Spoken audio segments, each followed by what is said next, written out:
края имаше само едно изречение: щастието е на една крачка, не я подминавай. Алекс беше объркан, уплашен, но и развълнуван. Минаваха дни, а думите не напускаха ума му. И когато седмият ден настъпи, той стоеше на спирката, готов да се откаже от планирано пътуване до малък град, където нямаше кой знае какво. Но той се качи. В онзи влак, посред шума на релсите, Алекс седна до непознато момиче.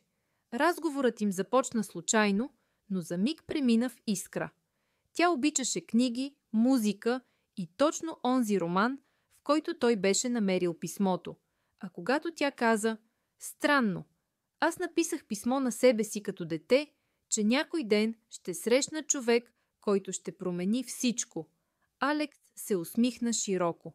Може би бъдещето наистина изпраща знаци.